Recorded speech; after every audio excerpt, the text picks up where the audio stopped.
Shalom Bapak Ibu Saudara-saudara. Shalom. Semua baik ya. Amin. Hari ini saya akan menyampaikan pesan yang terakhir bagi kita mengawali tahun 2025. Hiduplah dengan sepatutnya. Mazmur 112 ayat 5. Mujur orang yang menaruh belas kasihan dan yang memberi pinjaman, yang melakukan urusannya dengan sewajarnya. Mujur orang yang melakukan urusannya dengan sewajarnya. Daud dengan pengalamannya bersaksi, kalau orang hidup sewajarnya, dia akan mengalami hidup yang mujur. Saya cari pengertian mujur dalam ayat ini. Artinya adalah semua hal akan berjalan dengan beres dalam hidupnya. Semua berjalan dengan beres. Asal saja orang hidup melakukan urusannya dengan sewajarnya. Lakukanlah kehidupan ini dengan sewajarnya. Dalam budaya kita di kota Solo, filosofi ini juga dipakai. Bagaimana sepatutnya. Patute piye, mujur. Mujur itu artinya semua beres-beres saja. Perkataan lain mujur artinya berbahagia mereka yang melakukan urusannya sewajarnya. Alkitab juga mengartikannya berarti jujur, seadanya, tidak menambah, tidak mengurangi. Nah, Alkitab mau kita semua di tahun 2025 hidup dengan sepatutnya. Tuhan Yesus sangat senang dengan orang-orang yang jujur. Orang yang melakukan urusannya dengan sewajarnya atau sepatutnya. Amsal 15 ayat 19 berkata, jalan si pemalas seperti pagar duri, tetapi jalan orang jujur adalah rata. Jalan yang rata itu menggambarkan semua akan baik-baik saja. Semua akan mudah-mudah saja. Tidak ada batu sandungan yang cukup berarti. Walaupun juga ada kerikil-kerikil di sana di tanah yang rata. Tetapi Alkitab memakai kata ini untuk memberi penegasan bahwa orang yang hidup dengan sepatutnya, jalan hidupnya lebih mudah, jalan hidupnya lebih rata, jalan hidupnya lebih mudah untuk dijalani. Mazmur 140 ayat 13 berkata, sungguh orang-orang benar akan memuji namamu. Orang-orang yang jujur akan diam di hadapanmu. Orang jujur itu, orang yang hidup sepatutnya itu akan diam di hadapan Tuhan. Mereka akan mendapat tempat di sisi Tuhan, di hadirat Tuhan. Di zaman kita ini ada istilah lebay. Orang yang hidup dengan sepatutnya itu tidak lebay. Apa adanya saja. Contohnya, kalau ada pergumulannya, gak usah ditambah-tambah seperti sudah mau mati rasanya. Pergumulan ya pergumulan. Lewati dengan percaya Yesus menyertai kita. Itulah hidup yang sepatutnya. Apakah contoh-contoh hidup yang sepatutnya? Yang pertama saya lihat di Yohanes 21 ayat 21. Yesus mengingatkan, jangan suka urusi orang lain. Urusan orang lain biarlah mereka urusi, kecuali mereka minta tolong. Saya baca Yohanes 21. Ketika Petrus melihat murid itu, ia berkata kepada Yesus, Tuhan, apakah yang akan terjadi dengan dia ini?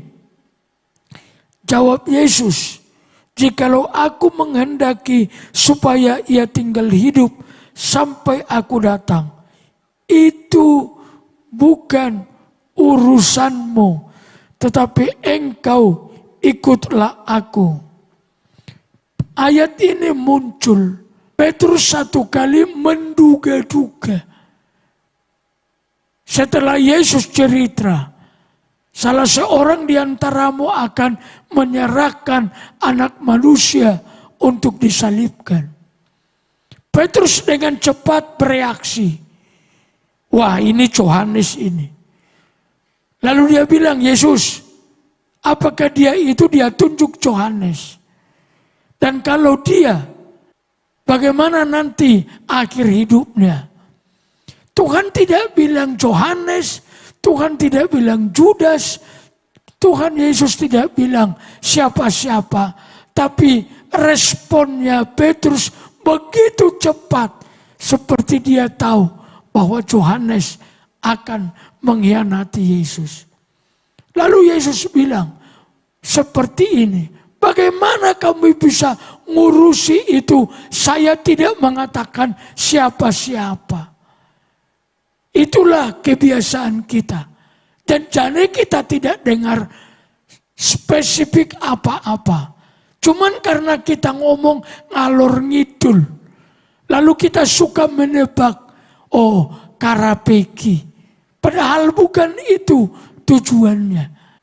Maka Yesus bilang, jangan suka urusi urusan orang lain. Makanya dilarang suka ngerumpi. Ngerumpi itu mengurusi urusan orang. Ngomongin yang gak penting-penting.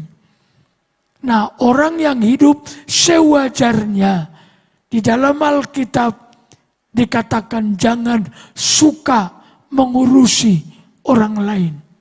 Yang kedua, orang yang hidup dengan sewajarnya di dalam Alkitab disebut orang yang melakukan kewajibannya dengan baik. Kepada Tuhan ya, kepada hidup ini ya. Ulangan 11 ayat 1. Haruslah engkau mengasihi Tuhan Allahmu dan melakukan dengan setia kewajibanmu kepada Dia dengan senantiasa berpegang pada segala ketetapan, peraturannya dan perintahnya. Lakukan kewajibanmu kepada Tuhan. Lakukan dengan seimbang. Yesus menegur ahli-ahli Taurat dan Farisi. Karena ahli Taurat dan Farisi lebih mengutamakan adat istiadat, artinya kehidupan kini saja, kehidupan yang terlihat saja. Jemaat Tuhan yang hidup dengan sepatutnya adalah yang melakukan kewajibannya secara seimbang. Kepada Tuhan iya, kepada keluarga iya, kepada sesama iya. Melalaikan kasih kepada saudara juga Tuhan tidak suka. Sebab Alkitab berkata bagaimana kita mengasihi Tuhan yang tidak kelihatan. Pada waktu kita tidak bisa mengasihi orang, saudara kita, keluarga kita yang kelihatan. Maka hiduplah dengan kewajiban kepada Tuhan. Beribadah itu bukan pilihan, itu kewajiban. Berdoa itu bukan pilihan, itu kewajiban. Berkorban itu bukan pilihan, tapi itu kewajiban. Alkitab memerintahkannya. Saya menyaksikan mereka yang melakukan kewajibannya dengan baik. Hidupnya tidak makin menurun. Pasti selalu lebih baik. Lebih baik. Orang-orang yang melakukan kewajibannya dengan baik. Jalan hidupnya selalu lebih rata. Selalu lebih mudah. Apa yang tidak dia bayangkan selalu nampak. Yang pertama yang harus kita bangun, tekun cari Tuhan. Yang kedua, jadi orang yang dapat dipercaya. Yang ketiga, jadilah pemenang jiwa. Dan yang terakhir, kita harus hidup dengan sewajarnya. Kalau kita anak Tuhan, hiduplah sebagai anak Tuhan. Yang ketiga, hidup sewajarnya. Di dalam Alkitab Roma 12 ayat 3. Allah sudah memberi anugerah kepada saya. Itu sebabnya saya menasehati saudara-saudara semuanya. Janganlah merasa diri lebih tinggi dari yang sebenarnya. Kalau di terjemahan yang lama disebut, saya membaca terjemahan bahasa Indonesia sehari-hari. Janganlah memikirkan yang tinggi-tinggi, kata Paulus. Hiduplah sewajarnya sesuai dengan keberadaanmu. Bercita-cita boleh. Tapi Paulus mengingatkan, gak usah terlalu tinggi-tinggi. Supaya kita bisa tenang. Supaya kita tidak kemerungsung. Supaya kita tidak membanding-bandingkan diri kita dengan siapapun.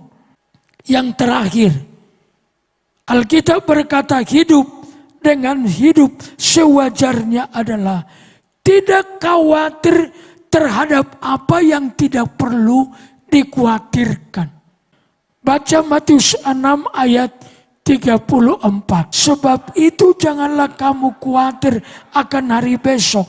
Karena hari besok mempunyai kesusahannya sendiri. Kesusahan sehari cukuplah untuk sehari. Bukan maksudnya hari esok tidak dipikir. Harus dipikir. Tapi jangan khawatirkan. Beda. Yesus menegur hari esok punya kesusahannya sendiri. Pasiennya di sana. Mikir yes. Harus mikir masa depan. Tapi jangan khawatirkan. Jangan susahkan. Jalani saja dengan perencanaan yang baik. Seperti kalau kita mau rencana perpergian ke Jakarta. Nggak usah mikir nanti di jalan bagaimana. Persiapkan saja yang baik. Kalau naik pesawat ya beli tiket pesawat. Alkitab mengingatkan jangan terlalu serius. Sampai kita kehilangan kesehatan. Kita kehilangan kenikmatan hidup. Karena kita pikir terlalu serius. Maka hiduplah dengan sewajarnya di tahun 2025. Perbaiki. Kalau 2024 lalu kita suka khawatir, padahal tidak perlu dikhawatirkan. Kita suka nambah cerita atau kurangi cerita. Jangan. Lakukan juga kewajibanmu kepada Tuhan. Pasti lebih baik. Tujuan Tuhan datang ke dunia untuk selamatkan kita dari dosa. Itu jelas tujuan utama. Dan kenapa kita ikut Yesus? Karena itu tidak ada di tempat lain. Hanya di dalam Yesus ada pengampunan dosa. Hidup yang lebih baik tanpa Yesus tidak menjamin kita masuk surga. Hanya kalau dosa diampuni.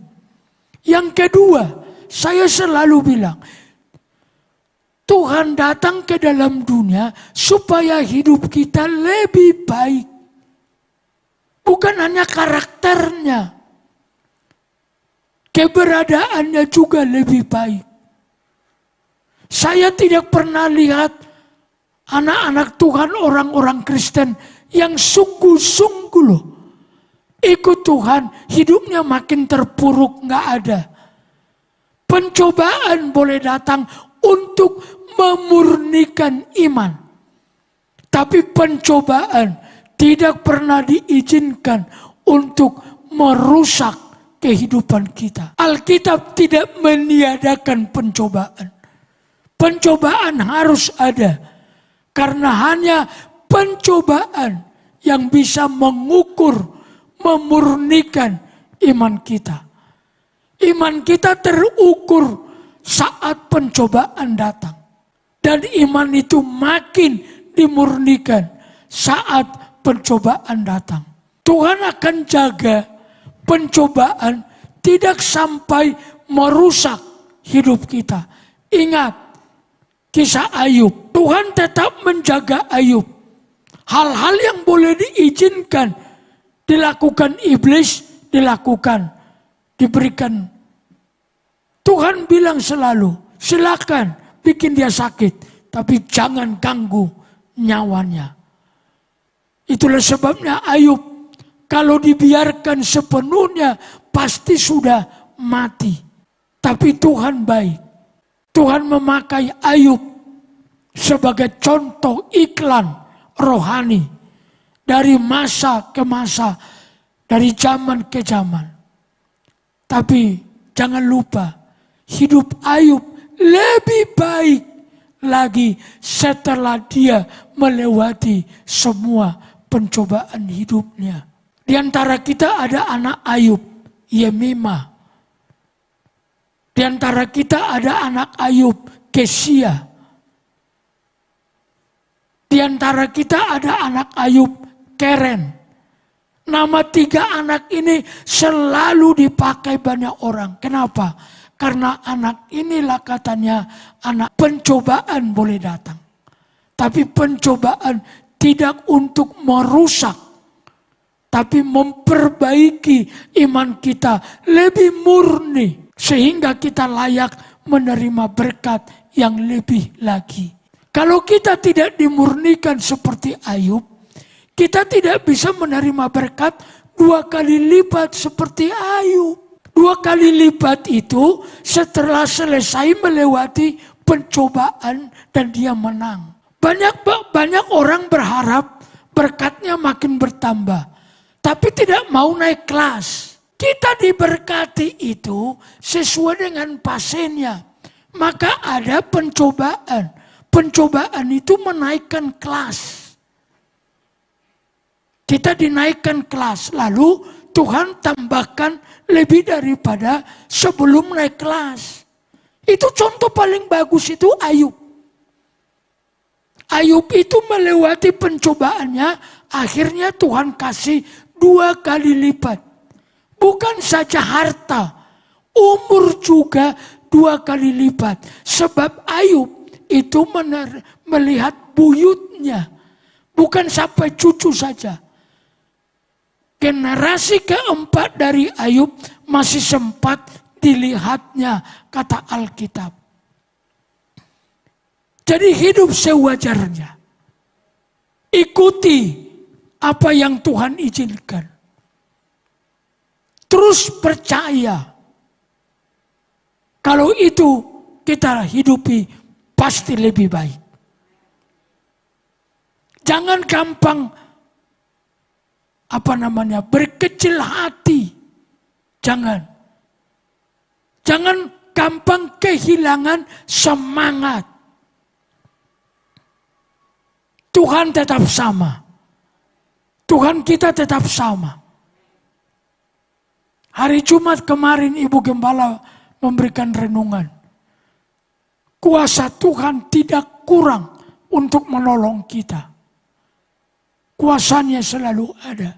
Hiduplah sepatutnya kasih. Kalau waktunya harus beribadah hari Minggu, nggak usah rekreasi ke Tawamangu. Itu tidak hidup sewajarnya. Wancine kebaktian malah pergi mancing. Lalu akhirnya dapat buaya. Udah hidup aja sewajarnya. Sewajarnya, ikuti aja aturan main surga. Jangan menduga-duga yang negatif tentang orang.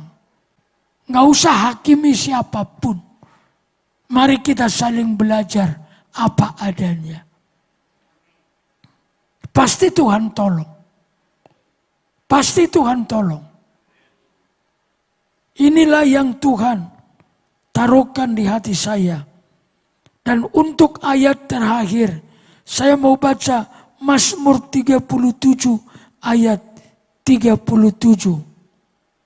Perhatikanlah orang yang tulus. Lihatlah kepada orang yang jujur. Sebab pada orang yang suka damai ada masa depan. Orang jujur itu ada masa depannya.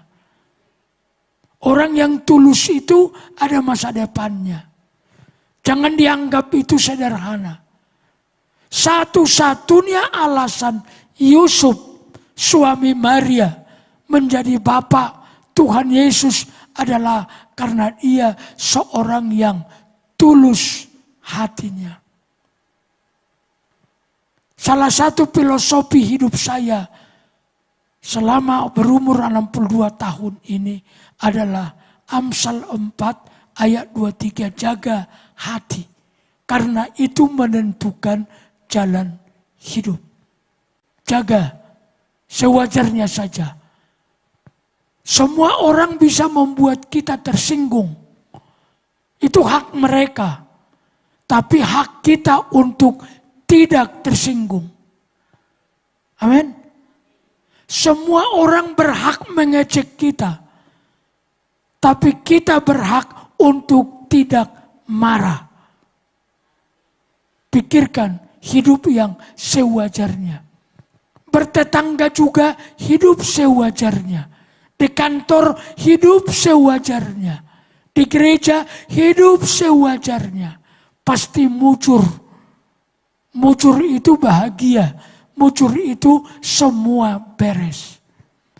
Tuhan memberkatimu.